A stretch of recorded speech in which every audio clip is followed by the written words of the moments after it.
વલસાડના અટક Pardi national highway પર વાંકી નદીના પુલ પાસે કારને બચાવવા જતા ટ્રકને નડ્યો અકસ્માત।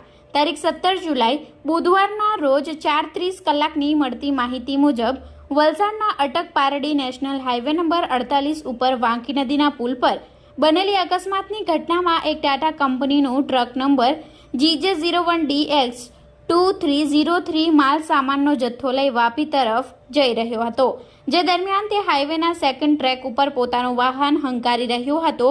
આ દરમિયાન એકાએક અજાણ્યો કાર ચાલક ટ્રકની આગળ આવી બ્રેક મારતા ટ્રક ચાલકે કારને બચાવવાના ચક્કરમાં પોતાની ટ્રક ડિવાઈડર સાથે અથડાવી હતી અને રેલિંગ ઉપર ચડી જતા ટ્રકના આગલા બંને ટાયરો છૂટા પડી ગયા હતા।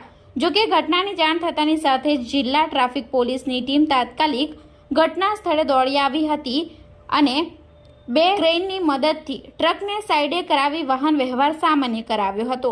જો કે સદનસીબે અકસ્માતની ઘટનામાં કોઈપણ પ્રકારની જાનહાનિ કે ઈજા સર્જાઈ ન હતી।